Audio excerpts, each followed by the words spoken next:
ಮುಚ್ಚಿ ಇಂದಿನ ಆರಾಧನೆಯನ್ನು ತಂದೆ, ಮಗ, ಪವಿತ್ರಾತ್ಮನ ನಾಮದಲ್ಲಿ ನಾವು ಪ್ರಾರಂಭಿಸುವ.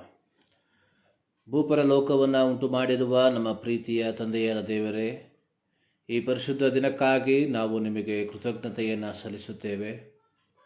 ನಮ್ಮ ಜೀವಿತದಲ್ಲಿ ಇನ್ನೊಂದು ವಾರವನ್ನು, ಇನ್ನೊಂದು ದಿನವನ್ನು ದಾನವಾಗಿ ನೀನು ಕೊಟ್ಟಿದ್ದೀಯ, ಅದಕ್ಕಾಗಿ ನಿನಗೆ ಸ್ತೋತ್ರ. ಕರ್ತನೆ, ಇಂದಿನ ಆರಾಧನೆಯನ್ನು ನಾವು ನಿಮ್ಮ ಸನ್ನಿಧಾನಕ್ಕೆ ಸಮರ್ಪಿಸಿ ಪ್ರಾರ್ಥಿಸ್ತಾ ಇದ್ದೇವೆ. ನಾವು ಹಾಡುವಂಥ ಹಾಡುಗಳು, ನಾವು ಓದುವಂಥ ದೇವರ ವಾಕ್ಯ, ಧ್ಯಾನ ಮಾಡುವಂತಹ ದೇವರ ವಾಕ್ಯ, ಎಲ್ಲದರ ಮೂಲಕ ದೇವರ ನಾಮ ಮಹಿಮೆ ಹೊಂದುವಂತೆ ನೀನು ಕೃಪೆ ಮಾಡೆಂಬುದಾಗಿ ನಾವು ಪ್ರಾರ್ಥಿಸುತ್ತೇವೆ. ಈ ಆರಾಧನೆಯ ಪ್ರಾರಂಭದಿಂದ ಅಂತ್ಯದವರೆಗೆ ದೇವರ ಸಾನ್ನಿಧ್ಯವನ್ನು, ದೇವರ ಪ್ರಸನ್ನತೆಯನ್ನು ನಾವು ಅನುಭವಿಸುವಂತೆ ನೀನು ಕೃಪೆ ಮಾಡೆಂಬುದಾಗಿ ಪ್ರಾರ್ಥಿಸ್ತಾ ಇದ್ದೇವೆ. ಈ ಸಂದರ್ಭದಲ್ಲಿ ಕರ್ತನೆ, ನಮ್ಮ ಪಟ್ಟಣದ ವಿವಿಧ ಭಾಗಗಳಲ್ಲಿ, ನಮ್ಮ ರಾಜ್ಯದ ವಿವಿಧ ಜಿಲ್ಲೆಗಳಲ್ಲಿ, ವಿವಿಧ ತಾಲೂಕುಗಳಲ್ಲಿ ನಡೆಯುವಂತಹ ಎಲ್ಲ ಪರಿಶುದ್ಧ ಆರಾಧನೆಗಳಿಗಾಗಿ ಪ್ರಾರ್ಥಿಸ್ತಾ ಇದ್ದೇವೆ.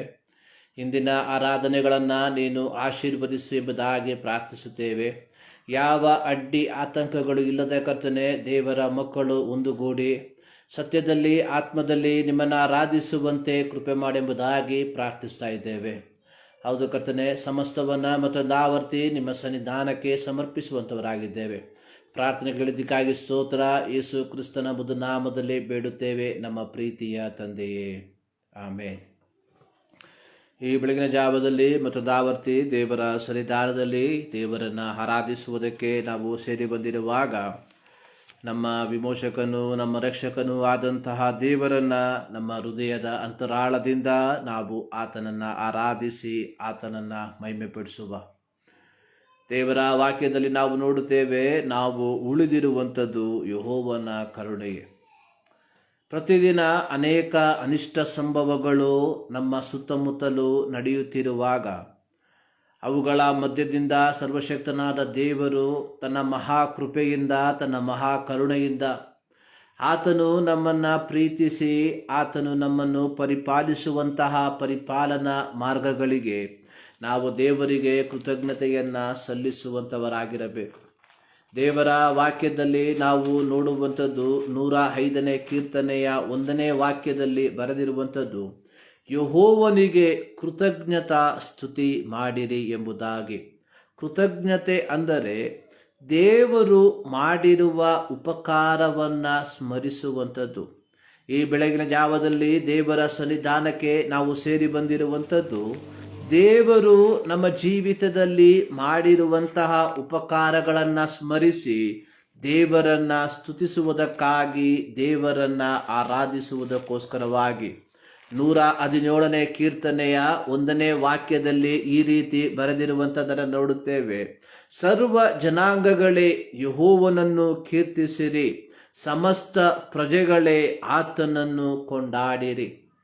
ದೇವರು ನಮ್ಮಿಂದ ಎದುರು ನೋಡುವಂತಹ ಒಂದೇ ಒಂದು ಕಾರ್ಯ, ನಾವು ದೇವರನ್ನು ಕೀರ್ತಿಸುವಂಥವರಾಗಿರಬೇಕು, ನಾವು ದೇವರನ್ನು ಕೊಂಡಾಡುವಂಥವರಾಗಿರಬೇಕು. ಈ 2021ರ ನವೆಂಬರ್ ತಿಂಗಳಿನ ಕೊನೆಯ ಭಾನುವಾರ ದೇವರ ಸನ್ನಿಧಾನದಲ್ಲಿ ನಾವು ಸೇರಿ ಬಂದಿರುವಾಗ, ನಮ್ಮ ಸೃಷ್ಟಿಕರ್ತನಾದಂತಹ, ನಮ್ಮ ವಿಮೋಚಕನಾದಂತಹ ದೇವರನ್ನು ಹಾಡುಗಳ ಮೂಲಕವಾಗಿ ನಾವು ಹಾಡಿ ದೇವರನ್ನು ಮಹಿಮೆ ಪಡಿಸುವ.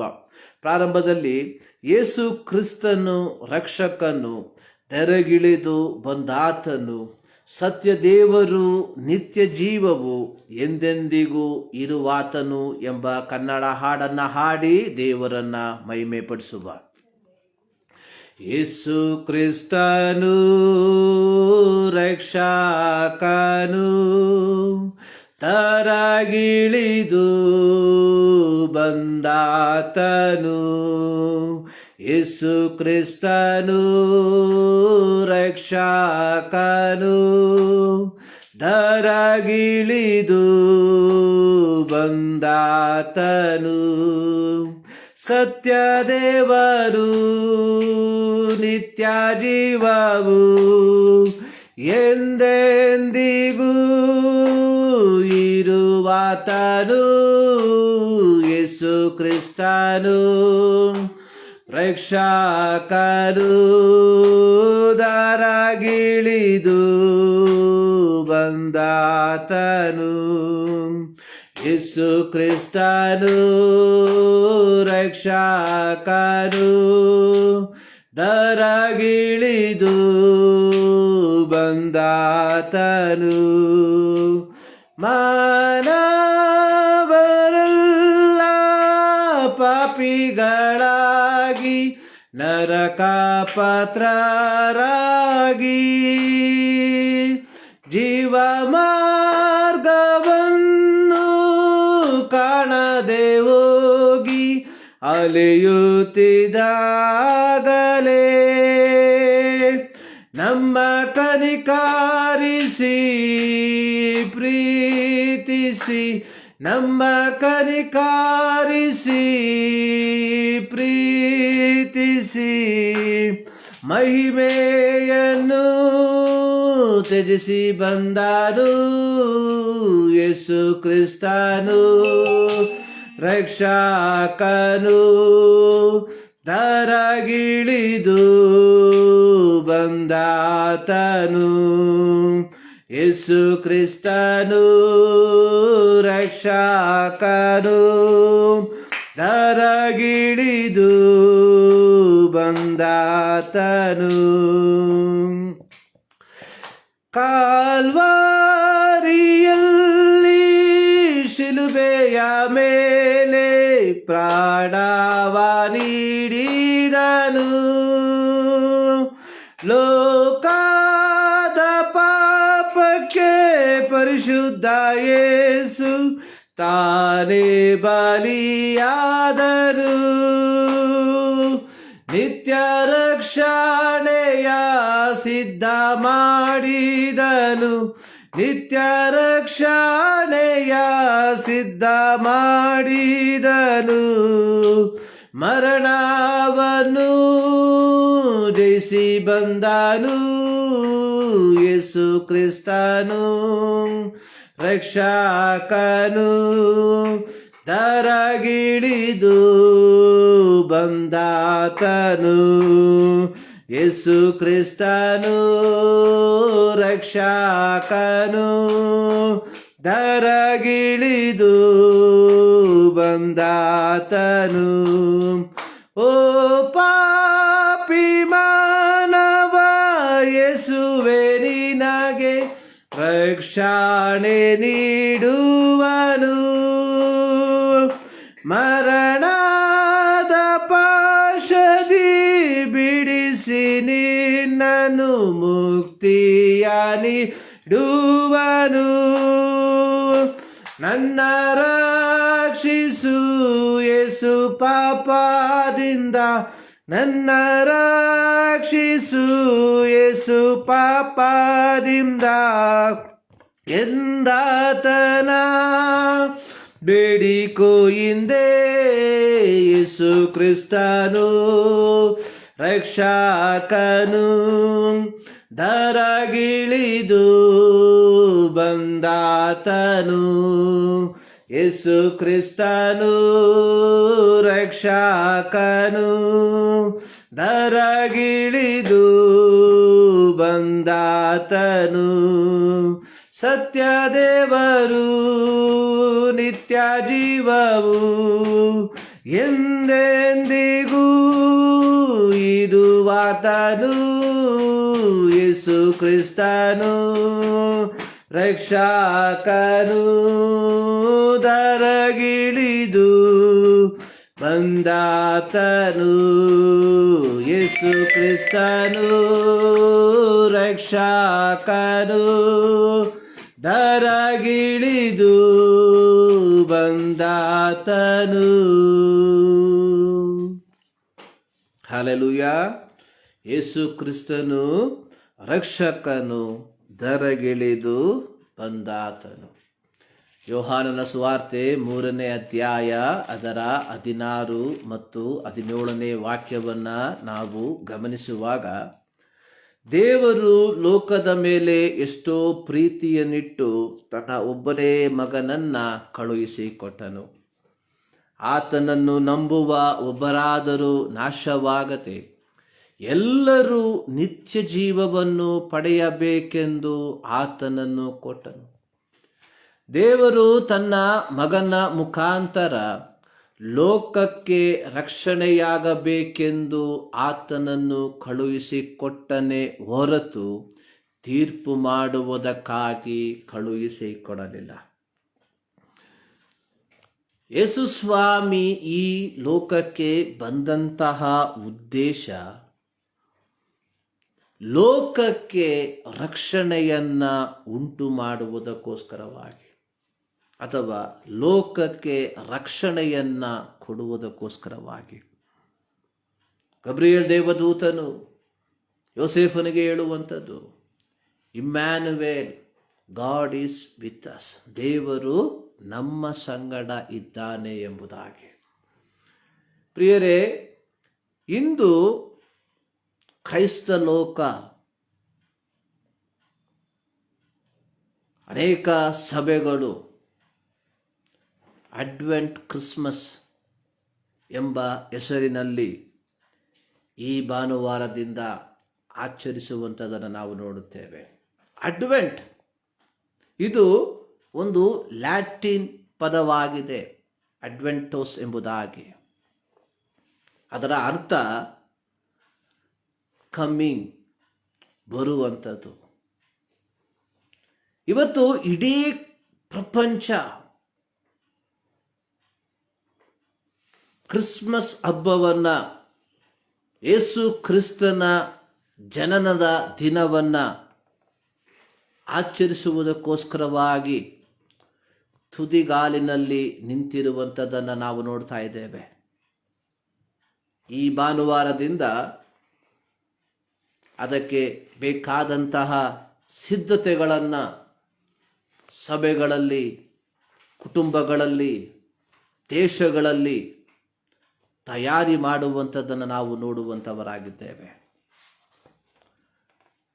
ಅಡ್ವೆಂಟ್ ಎಂಬ ಪದದ ಅರ್ಥ ಅನ್ನುವಂಥದ್ದೇ ಸಿದ್ಧತೆ, ತಮ್ಮನ್ನೇ ಸಿದ್ಧ ಮಾಡಿಕೊಳ್ಳುವಂಥದ್ದು. ಇಂದು ಲೌಕಿಕವಾಗಿ ನೋಡುವಾಗ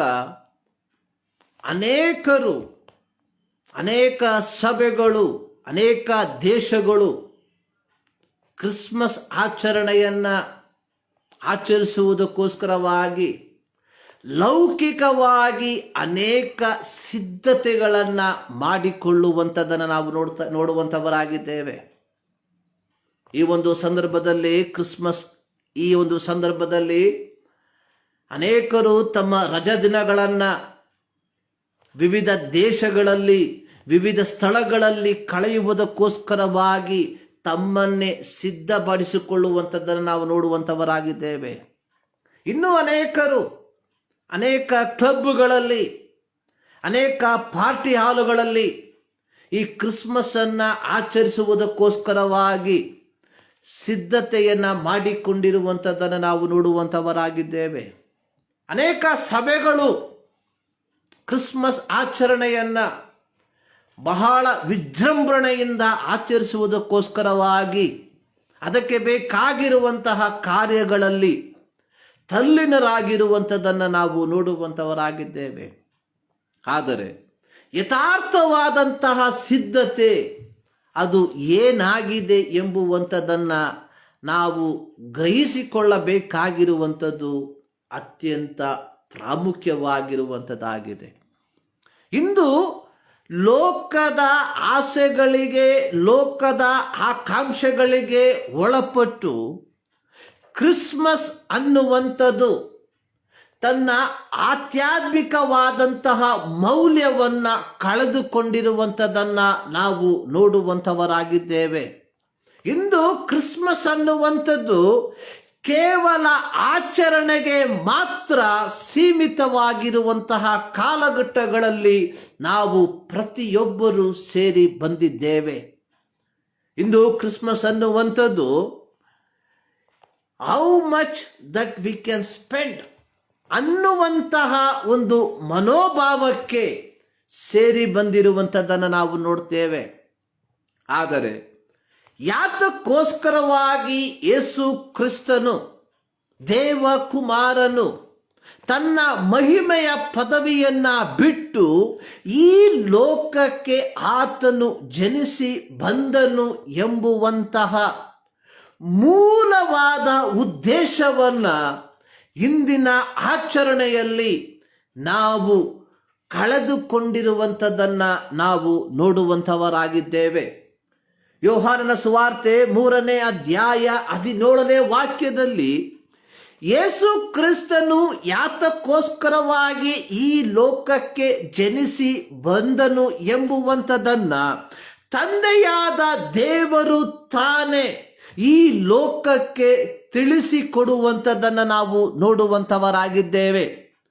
ಯೋಹಾನನ ಸುವಾರ್ತೆ 3ನೇ ಅಧ್ಯಾಯ 17ನೇ ವಾಕ್ಯದಲ್ಲಿ ಸರ್ವಶಕ್ತನಾದ ದೇವರು ಹೇಳುವಂಥದ್ದು, ದೇವರು ತನ್ನ ಮಗನ ಮುಖಾಂತರ ಲೋಕಕ್ಕೆ ರಕ್ಷಣೆಯಾಗಬೇಕೆಂದು ಆತನನ್ನ ಕಳುಹಿಸಿಕೊಟ್ಟನು.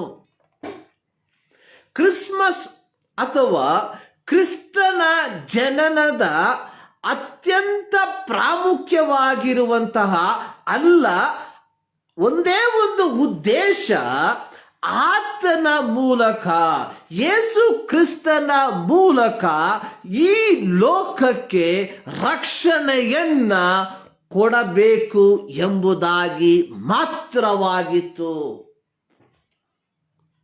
2021ರ ಕ್ರಿಸ್ಮಸ್ ಅನ್ನ ಆಚರಣೆ ಮಾಡುವುದಕ್ಕೆ ಸಿದ್ಧರಾಗಿರುವಂತಹ ಪ್ರೀತಿಯ ದೇವ ಜನರೇ, ದೇವ ಮಕ್ಕಳೇ, ದೇವ ಸಭೆಗಳೇ, ಒಂದು ಸಾರಿ ನಾವು ಯಾವ ಉದ್ದೇಶಕ್ಕೋಸ್ಕರವಾಗಿ ಈ ಕ್ರಿಸ್ಮಸ್ ಅನ್ನ ಆಚರಿಸುವುದಕ್ಕೆ ತಯಾರಿ ಮಾಡಿದ್ದೇವೆ ಎಂಬುವಂಥದ್ದನ್ನ ಅವಲೋಕಿಸುವಂಥದ್ದು ಬಹಳ ಪ್ರಾಮುಖ್ಯವಾಗಿರುವಂತಹ ಒಂದು ಘಟಕವಾಗಿರುವಂಥದ್ರಲ್ಲಿ ಯಾವ ಸಂಶಯವೂ ಇಲ್ಲ.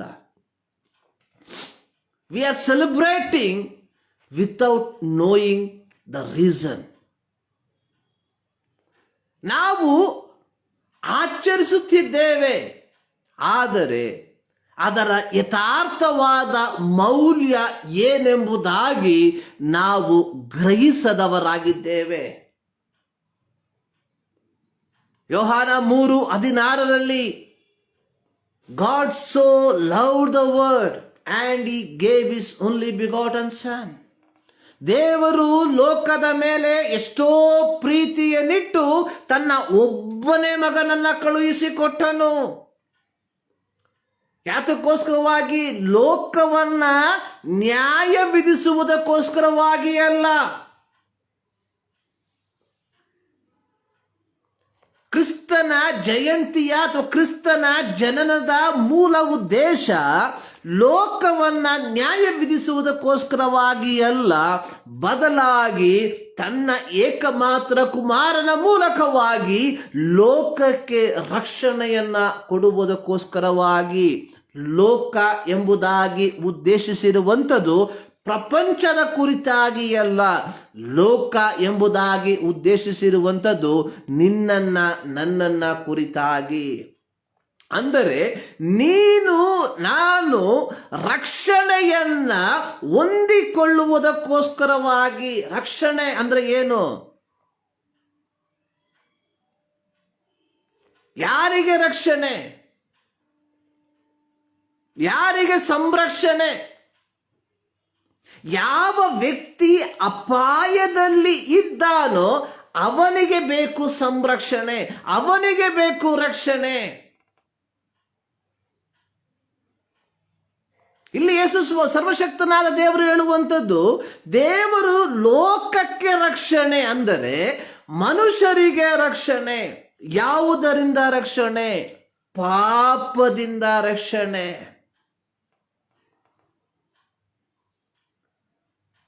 ಪಾಪದಿಂದ ನಮಗೆ ರಕ್ಷಣೆಯನ್ನ ಕೊಡುವುದಕ್ಕೋಸ್ಕರವಾಗಿ 2000 ವರ್ಷಗಳ ಹಿಂದೆ ಸ್ವರ್ಗದ ಮಹಿಮೆಯನ್ನ ಬಿಟ್ಟು ಈ ಲೋಕಕ್ಕೆ ಮನುಷ್ಯನ ರೂಪವನ್ನ ತಾಳಿ ಬಂದಂತಹ ಈ ಒಂದು ಸುದಿನವನ್ನ ಪ್ರಿಯರೇ, ನಾವು ಯಾವ ಅರ್ಥದಲ್ಲಿ ಆಚರಿಸುತ್ತಿದ್ದೇವೆ ಎಂಬುವಂಥದ್ದನ್ನ ಒಂದು ಸಾರಿ ಗ್ರಹಿಸಿಕೊಳ್ಳಬೇಕಾಗಿರುವಂಥದ್ದು ಬಹಳ ಪ್ರಾಮುಖ್ಯವಾಗಿರುವಂಥದ್ದಾಗಿದೆ. ಇಂದು ನಾವು ಹಾಡಿದ ಹಾಡಿನಲ್ಲಿ ಯೇಸು ಕ್ರಿಸ್ತನು ರಕ್ಷಕನು ಧರಗಿಳಿದು ಇರುವಾತನು. ಈ ಮುಂಜಾನೆಯಲ್ಲಿ ಈ ದೇವರನ್ನ ಮತದಾವರ್ತಿ ನಮ್ಮ ಹೃದಯದ ಅಂತರಾಳದಿಂದ ಆರಾಧಿಸಿ ನಾವು ದೇವರನ್ನ ಮಹಿಮೆಪಡಿಸುವ. ಇನ್ನೊಂದು ಹಾಡನ್ನ ಹಾಡುವ. ತಂದೆಯ ಪ್ರೀತಿಯ ಕುಮಾರನು ಪಾಪಿಯ ರಕ್ಷಿಸಲು ದಾಸನ ರೂಪವನ್ನು ಪ್ರೀತಿಯಿಂ ತಾಳಿದನು ಎಂಬ ಹಾಡನ್ನ ಹಾಡಿ ದೇವರನ್ನ ನಾವು ಮಹಿಮೆಪಡಿಸುವ. ತಂದೆಯ ಪ್ರೀತಿಯ ಕುಮಾರನು ಪಾಪಿಯ ರಕ್ಷಿಸಲು ದಾಸನ ರೂಪವನು ಪ್ರೀತಿಯಿಂತಾಳಿದನು. ದಾಸನ ರೂಪವನು ಪ್ರೀತಿಯಿಂತಾಳಿದನು. ಪಾಪದ ಬೇಗೆಯಿಂದ ದಣಿದೀಹ ಪಾಪಿಯ ಹೃದಯವ ತನ್ನ ಜೀವದ ಜಲ ಹರಿಸಿ ತಡಿಸಬಂದನು ಮಮತೆಯಲ್ಲಿ.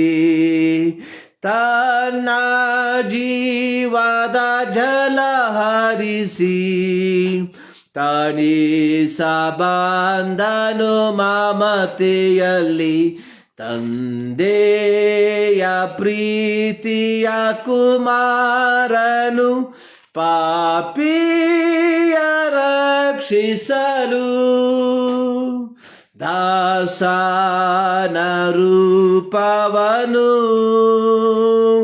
ಪ್ರೀತಿಯಿಂತಾಳಿದನು. ದಾಸನ ರೂಪವನು ಪ್ರೀತಿಯಿಂತಾಳಿದನು. ಲೋಕದ ಕಾನನದಿ ಮಾರ್ಗವ ತಪ್ಪಿದ ಕುರಿಯನು ಸೈತಾನ್ ವ್ಯಾಘ್ರನ ಹಿಡಿತದಿಂದ ಬಿಡಿಸಬಂದನು ಕರುಣೆಯಲ್ಲಿ. ಸೈತಾನ್ ವ್ಯಾಘ್ರನ ಹಿಡಿತದಿಂದ ಬಿಡಿಸಬಂದನು ಕರುಣೆಯಲ್ಲಿ. ತಂದೆಯ ಪ್ರೀತಿಯ ಕುಮಾರನು ಪಾಪಿಯ ರಕ್ಷಿಸಲು ದಾಸನ ರೂಪವನು ಪ್ರೀತಿಯಿಂತಾಳಿದನು. ದಾಸನ ರೂಪವನು ಪ್ರೀತಿಯಿಂತಾಳಿದನು. ಅತಿಶಯ ವರವನು ಪಾಲಿಸಬಂದಿಹ ಕಂದನ. ಅತಿಶಯ ವರವನು ಪಾಲಿಸಬಂದಿಹ ಕಂದನ. ಸುಂದರ ದೇವರ ಜನನವನು ಸಾರಿರಿ ಅನ್ಯರ ಮಧ್ಯದೊಳು. ಸುಂದರ ದೇವನ ಜನನವನು ಸಾರಿರಿಯ ನ್ಯಾರ ಮಾಧ್ಯದೋಡು ತಂದೆಯ ಪ್ರೀತಿಯ ಕುಮಾರನು ಪಾಪಿಯ ರಕ್ಷಿಸಲು ದಾಸನ ರೂಪವನು ಪ್ರೀತಿಯಂತಾಳಿದನು ದಾಸನ ರೂಪವನು ಪ್ರೀತಿಯಂತಾಳಿದನು ದಾಸನ ರೂಪವನು ಪ್ರೀತಿಯಂತಾಳಿದನು.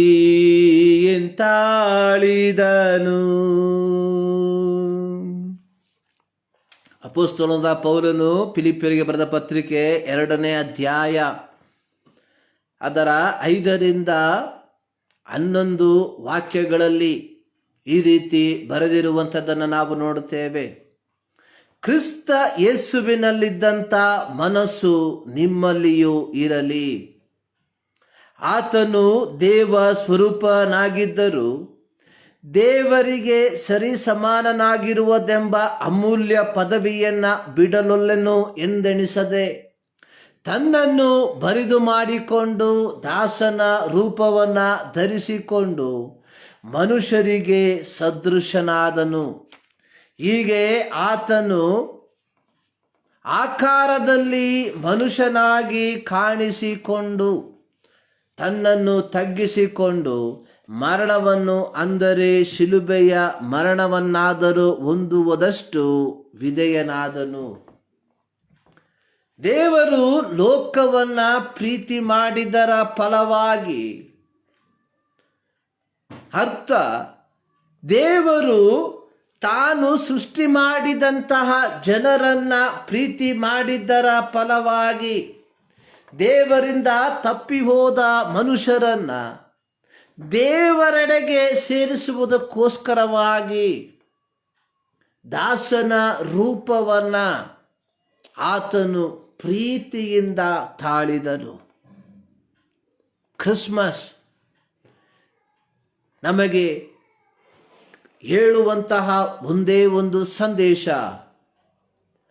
Once we are away from god, ಒಮ್ಮೆ ನಾವು ದೇವರಿಂದ ದೂರವಾಗಿದ್ದೆವು, ಕ್ರಿಸ್ಮಸ್ ಅಥವಾ ಕ್ರಿಸ್ತನ ಜನನ ನಮ್ಮನ್ನು ದೇವರೊಂದಿಗೆ ಒಂದುಗೂಡಿಸಿತು.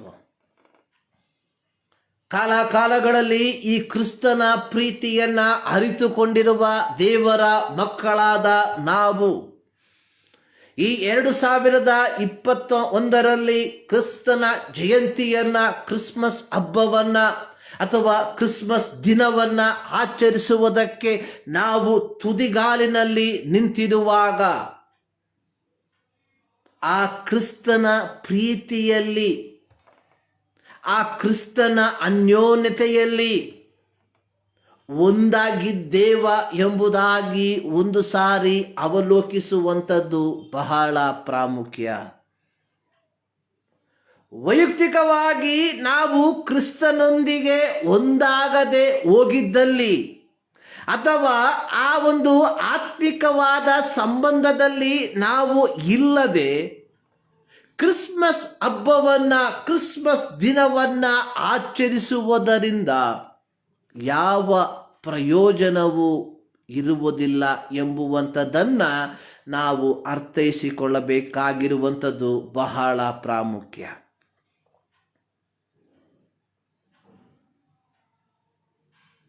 ಒಂದು ನಾಯಿ ಒಂದು ರಾತ್ರಿ ಯಾವುದೋ ಒಂದು ವಸ್ತುವನ್ನ ಅಥವಾ ಯಾವುದೋ ಒಂದು ಚಲನವನ್ನ ಕೇಳಿ ಬೊಗಳುವುದಕ್ಕೆ ಪ್ರಾರಂಭಿಸಿತು. ಈ ನಾಯಿ ಬೊಗಳುವಂಥದ್ದನ್ನ ಕೇಳಿ ಬಾಕಿ ನಾಯಿಗಳು ಬೊಗಳಲು ಪ್ರಾರಂಭಿಸಿತು. ಆದರೆ ಯಾವ ವಸ್ತುವಿನ ಚಲನವನ್ನ ನೋಡಿದಂಥ ನಾಯಿಗೆ ಇದು ಏನೆಂಬುದಾಗಿ ಅರ್ಥವಾದಾಗ ಅದು ಬೊಗಳುವುದನ್ನು ನಿಲ್ಲಿಸಿತು. ಆದರೆ ಬೊಗಳಿದ ಶಬ್ದವನ್ನು ಕೇಳಿ ಬೊಗಳಲು ಪ್ರಾರಂಭಿಸಿದ ನಾಯಿಗಳು ಬೊಗಳುತ್ತಲೇ ಇರ್ತಾ ಇತ್ತು.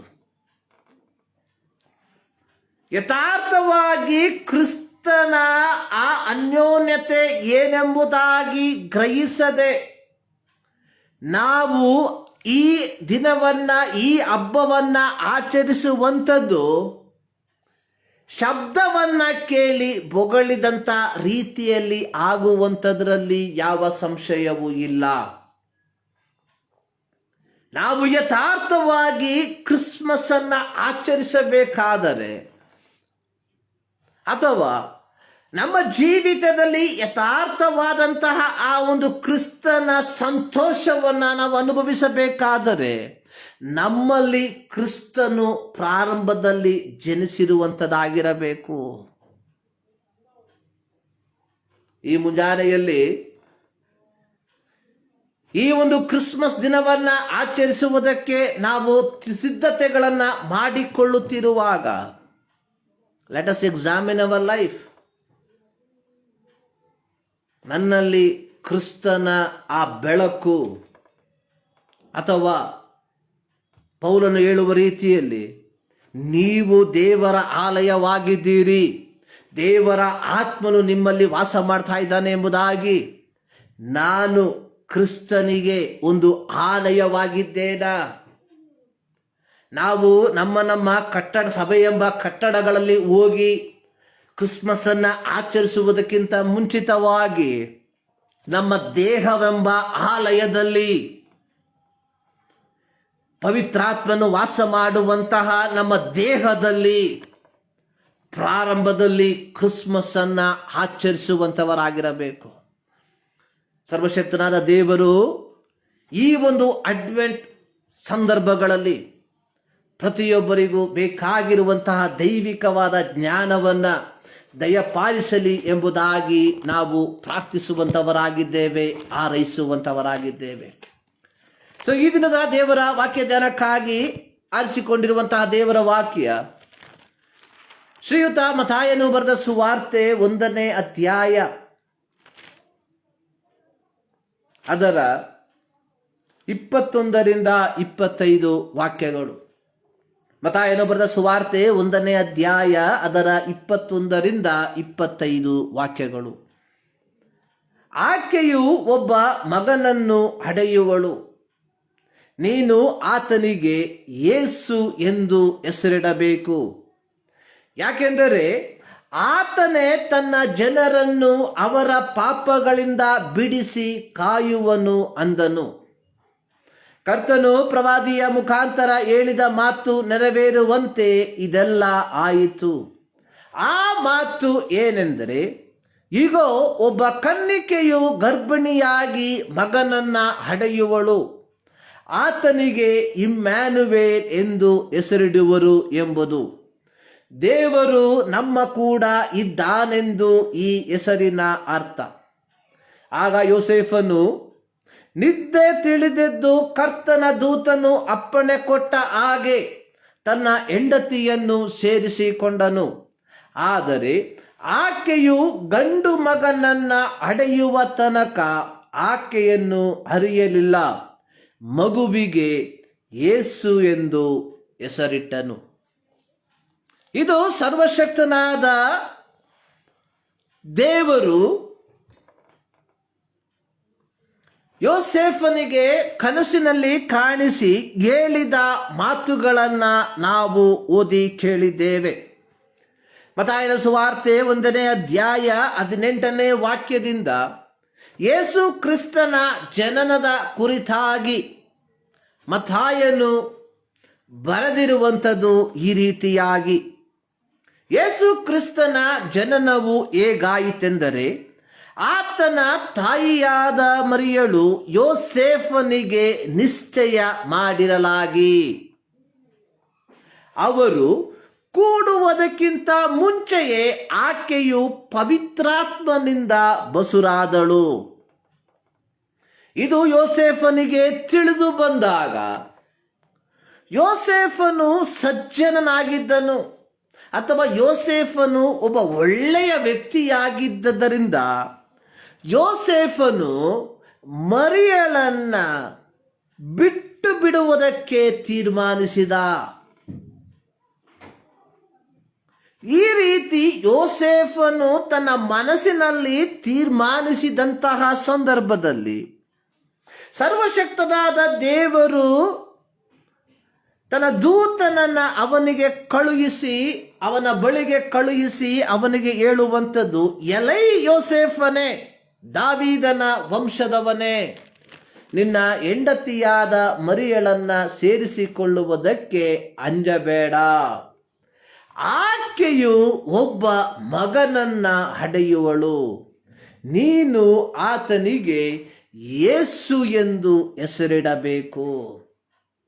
ಯೇಸು ಹೆಸರಿನ ಅರ್ಥ ರಕ್ಷಕನು.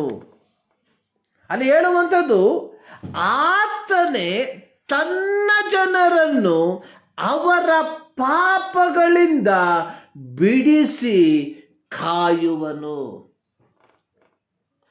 ಬರಬೇಕಾದ ರಕ್ಷಣೆಯು ಬೇರೆಲ್ಲಿಂದಲೂ ಸಿಕ್ಕುವುದಿಲ್ಲ, ಆ ಹೆಸರಿನಿಂದಲೇ ಹೊರತು ಬೇರೆ ಯಾವ ಹೆಸರಿನಿಂದಲೂ ಸಿಕ್ಕುವುದಿಲ್ಲ ಎಂಬುದಾಗಿ ದೇವರ ವಾಕ್ಯದಲ್ಲಿ ಬರೆದಿರುವಂಥದ್ದನ್ನು ನಾವು ನೋಡುತ್ತೇವೆ. ಇಲ್ಲಿ ದೂತನು ಯೋಸೇಫನಿಗೆ ಹೇಳುವಂಥದ್ದು, ಪ್ರವಾದಿಗಳ ಪುಸ್ತಕದಲ್ಲಿ ಬರೆದಿರುವಂತಹ ಮಾತು ನೆರವೇರುವಂತೆ ಇವೆಲ್ಲವೂ ಸಂಭವಿಸಿತು ಎಂಬುದಾಗಿ ದೇವರ ವಾಕ್ಯದಲ್ಲಿ ನಾವು ನೋಡುತ್ತೇವೆ. ಯೆಶಾಯನ ಪ್ರವಾದನ ಗ್ರಂಥ ಅದರ 7ನೇ ಅಧ್ಯಾಯವನ್ನ ನಾವು ಕಲಿಯುವಂತಹ ಸಂದರ್ಭದಲ್ಲಿ ಅಲ್ಲಿ ಈ ವಿಚಾರಗಳು ಬರೆದಿರುವಂಥದ್ದನ್ನ ನಾವು ನೋಡುವಂಥವರಾಗಿದ್ದೇವೆ. 7ನೇ ಅಧ್ಯಾಯ ಅದರ 14ನೇ ವಾಕ್ಯದಲ್ಲಿ ಈ ರೀತಿಯಾಗಿ ಬರೆದಿರುವಂಥದ್ದನ್ನು ನೋಡುತ್ತೇವೆ. ಕರ್ತನು ತಾನೇ ನಿಮಗೆ ಒಂದು ಗುರುತನ್ನ ಕೊಡುವನು. ಈಗೋ ಒಬ್ಬ ಕನ್ನಿಕೆಯು ಗರ್ಭಿಣಿಯಾಗಿ ಮಗನನ್ನ ಹಡೆದು ಅವನಿಗೆ ಇಮ್ಯಾನುವೇಲ್ ಎಂದು ಹೆಸರಿಡುವಳು. ಇಮ್ಯಾನುವೇಲ್, ಗಾಡ್ ಈಸ್ ವಿತ್ ಅಸ್. ದೇವರು ನಮ್ಮ ಸಂಗಡ. ಪ್ರಿಯರೇ, ದೇವರಿಂದ ದೂರ ಹೋದಂತಹ ಮನುಷ್ಯನನ್ನ, ದೇವರ ಸಂಸರ್ಗದಿಂದ, ದೇವರ ಅನ್ಯೋನ್ಯತೆಯಿಂದ ದೂರ ಹೋದ ಮನುಷ್ಯನನ್ನ ದೇವರೆಡೆಗೆ ಸೇರಿಸುವುದಕ್ಕೋಸ್ಕರವಾಗಿ ಸರ್ವಶಕ್ತನಾದ ದೇವರು ಆದಿಯಲ್ಲಿಯೇ ತೀರ್ಮಾನಿಸಿದಂತಹ ಒಂದು ತೀರ್ಮಾನಕ್ಕೆ ಅನುಗುಣವಾಗಿ ಗಲಾತ್ಯ ಪತ್ರಿಕೆಯಲ್ಲಿ ನಾವು ಈ ರೀತಿ ನೋಡುತ್ತೇವೆ, ಕಾಲವು ಪರಿಪೂರ್ಣವಾದಾಗ ಆತನು ಈ ಲೋಕಕ್ಕೆ ಜನಿಸಿ ಬಂದನು ಎಂಬುದಾಗಿ. God set A appointed time. ಆ ಒಂದು ಪರಿಪೂರ್ಣವಾದ ಕಾಲವು ಬಂದಾಗ ಆತನು ಈ ಲೋಕಕ್ಕೆ ಆತನು ಜನಿಸಿ ಬಂದನು. ಇಲ್ಲಿ ಸರ್ವಶಕ್ತನಾದ ದೇವರ ದೂತನು ಹೇಳುವಂಥದ್ದು, ಆತನೇ ತನ್ನ ಜನರನ್ನು ಅವರ ಪಾಪಗಳಿಂದ ಬಿಡಿಸಿ ಕಾಯುವನು. ಆತನೇ. ಕ್ರಿಸ್ಮಸ್ ಆಚರಣೆಗೋಸ್ಕರವಾಗಿ ನಮ್ಮನ್ನು ನಾವೇ ಸಿದ್ಧಪಡಿಸಿಕೊಂಡಿರುವಾಗ ಈ ಒಂದು ಆಚರಣೆಯನ್ನ ಕೇವಲ ಮಾನಸಿಕವಾಗಿ, ಲೌಕಿಕವಾಗಿ ಆಚರಿಸುವುದಕ್ಕಿಂತ ಮುಂಚಿತವಾಗಿ ಯಥಾರ್ಥವಾಗಿ ಕ್ರಿಸ್ತನ ಆಗಮನ, ಅಡ್ವೆಂಟ್ ಎಂಬುದಾಗಿ ಹೇಳುವಂಥದ್ದು ಆಗಮನದ ಕುರಿತಾಗಿ ಕ್ರಿಸ್ತನ ಯಥಾರ್ಥವಾದಂತಹ ಆಗಮನ ನಮ್ಮ ವ್ಯಕ್ತಿಗತ ಜೀವಿತದಲ್ಲಿ ಇದೆಯೋ ಎಂಬುದಾಗಿ ಪರೀಕ್ಷಿಸಿಕೊಳ್ಳಬೇಕಾಗಿರುವಂಥದ್ದು ಬಹಳ ಪ್ರಾಮುಖ್ಯ. ಇಮ್ಯಾನುವೇಲ್, ಗಾಡ್ ಈಸ್ ವಿತ್ ಅಸ್. ಪ್ರಿಯರೇ, ಈ ಇಮ್ಯಾನುವೇಲ್, ಈ ದೇವರು ನಮ್ಮ ಸಂಗಡ ವಾಸಿಸಬೇಕಾದರೆ ನಾವು ನಮ್ಮ ಜೀವಿತವನ್ನ ಕ್ರಮೀಕರಿಸಿಕೊಳ್ಳಬೇಕಾಗಿರುವಂಥದ್ದು ಅತಿ ಪ್ರಾಮುಖ್ಯವಾಗಿರುವಂಥದ್ದಾಗಿದೆ. ಕೇವಲ ಕ್ರಿಸ್ಮಸ್ ಹಬ್ಬವನ್ನ ಆಚರಿಸುವುದರ ಮೂಲಕವಾಗಿ ಕ್ರಿಸ್ತನನ್ನ ನನ್ನ ಜೀವಿತದಲ್ಲಿ, ನನ್ನ ಮನೆಗೆ, ನನ್ನ ಸಭೆಗೆ ಆಮಂತ್ರಿಸುವುದಕ್ಕೆ ಸಾಧ್ಯವಿಲ್ಲ.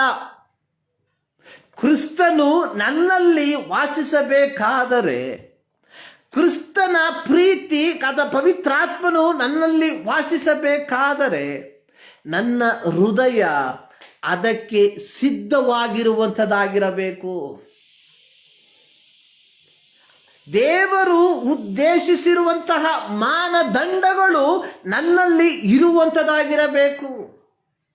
ಈ ಒಂದು ಮಾನದಂಡ ನನ್ನಲ್ಲಿ ಇಲ್ಲದೆ ಹೋದರೆ ಕ್ರಿಸ್ತನು ನನ್ನಲ್ಲಿ ವಾಸಿಸುವುದಕ್ಕೆ ಆಗದೆ ಹೋಗ್ತದೆ. ಕ್ರಿಸ್ತನು ನನ್ನಲ್ಲಿ ವಾಸಿಸದೆ ಇರುವಾಗ ನಾನು ಲೌಕಿಕವಾಗಿ ಕ್ರಿಸ್ತನ ಜಯಂತಿಯನ್ನ ಆಚರಿಸುವುದರಿಂದ ಯಾರಿಗೂ ಯಾವ ಪ್ರಯೋಜನವೂ ಬರುವುದಿಲ್ಲ ಎಂಬುವಂಥದ್ದನ್ನು ನಾವು ಗ್ರಹಿಸಿಕೊಂಡವರಾಗಿರಬೇಕು. ಇಲ್ಲಿ ದೇವದೂತನು ಹೇಳುವಂಥದ್ದು, ನೀನು ಆತನಿಗೆ ಯೇಸು ಎಂದು ಹೆಸರಿಡಬೇಕು. ಕಾರಣ ಆತನೇ ತನ್ನ ಜನರನ್ನು ಅವರ ಪಾಪದಿಂದ ಬಿಡುಗಡೆ ಮಾಡುವನು. ಪ್ರಿಯರೇ, ಈ ಕ್ರಿಸ್ತನ ಪ್ರೀತಿ ಕಾಲಗಳಲ್ಲಿ ನಮ್ಮನ್ನು ಹುಡುಕಿ ಬಂದದರ ಫಲವಾಗಿ ಇಂದು ನಾವುಗಳು ಈ ಕ್ರಿಸ್ತನನ್ನ, ಈ ದೇವರನ್ನ ಆರಾಧಿಸುವಂತವರಾಗಿದ್ದೇವೆ. ಆದರೆ ಈಗಲೂ ಸಹ ಲಕ್ಷಾಂತರ ಕೋಟ್ಯಾಂತರ ಜನರು ಈ ಕ್ರಿಸ್ತನ ಪ್ರೀತಿಯನ್ನ ಅರಿಯದೆ ಪಾಪದಲ್ಲಿ ಬದುಕಿರುವಂಥದ್ದನ್ನು ನಾವು ನೋಡುತ್ತೇವೆ. ಈ ಕ್ರಿಸ್ತನ ಪ್ರೀತಿಯನ್ನ ಇತರರಿಗೆ ತಲುಪಿಸುವಂತಹ ಜವಾಬ್ದಾರಿ ಪ್ರತಿಯೊಬ್ಬ ದೇವರ ಮಗನಿಗೆ, ದೇವರ ಮಗಳಿಗೆ ಇರುವಂಥದ್ದಾಗಿದೆ. ಕಾರಣ ಒಬ್ಬ ವ್ಯಕ್ತಿಯನ್ನ ಅವನ ಪಾಪದಿಂದ ಬಿಡುಗಡೆ ಮಾಡುವುದಕ್ಕೆ ಸಮರ್ಥನಾಗಿರುವಂಥ ಏಕೈಕ ವ್ಯಕ್ತಿ ಎನ್ನುವಂಥದ್ದು ನಮ್ಮ ಕರ್ತನಾದ ಯೇಸು ಕ್ರಿಸ್ತನು ಮಾತ್ರ. ಆತನಿಂದ ಮಾತ್ರ ಒಬ್ಬ ವ್ಯಕ್ತಿಯನ್ನ ಅವನ ಪಾಪದಿಂದ ಬಿಡುಗಡೆ ಮಾಡುವುದಕ್ಕೆ ಸಾಧ್ಯ. ಈ ಕ್ರಿಸ್ಮಸ್ ಅನ್ನ ನಾವು ವಿಜೃಂಭಣೆಯಿಂದ ಆಚರಿಸುವುದಕ್ಕಿಂತ ಮುಂಚಿತವಾಗಿ ನಮ್ಮ ಪ್ರೀತಿ ಪಾತ್ರರಲ್ಲಿ, ನಮ್ಮ ಸ್ನೇಹಿತರಲ್ಲಿ ಅನೇಕರು ಇಂದು ಸಹ ಈ ಪಾಪದಲ್ಲಿ ಬದುಕಿರುವಾಗ ಅವರಿಗೆ ಯಥಾರ್ಥವಾದ ರಕ್ಷಣೆಯ ಮಾರ್ಗವನ್ನು ತಿಳಿಸಿಕೊಡುವಂಥದ್ದು ನಮ್ಮೆಲ್ಲರ ಆದ್ಯ ಕರ್ತವ್ಯವಾಗಿರಬೇಕಾಗಿದೆ. ಇಲ್ಲಿ ನಾವು ಹೇಳುವಂಥದ್ದು, ಇಲ್ಲಿ ನಾವು ನೋಡುವಂಥದ್ದು, ಆತನು ತನ್ನ ಜನರನ್ನು ಅವರ ಪಾಪದಿಂದ ಬಿಡುಗಡೆ ಮಾಡ್ತಾನೆ. ಹೌದು ಪ್ರಿಯರೇ, ಈ ಒಂದು ಕ್ರಿಸ್ಮಸ್ಗೋಸ್ಕರವಾಗಿ ನಾವು ಅನೇಕ ವಿಧವಾದಂತಹ ಸಿದ್ಧತೆಗಳಲ್ಲಿ ನಮ್ಮನ್ನೇ ತೊಡಗಿಸಿಕೊಂಡಿರುವಾಗ ಯಥಾರ್ಥವಾದಂತಹ ಕ್ರಿಸ್ಮಸ್ ಅನ್ನುವಂಥದ್ದು ಮೊದಲು ನಮ್ಮಲ್ಲಿ ಆ ಕ್ರಿಸ್ತನ ವಾಸಸ್ಥಾನವನ್ನು ದೃಢಪಡಿಸುವಂಥದ್ದು.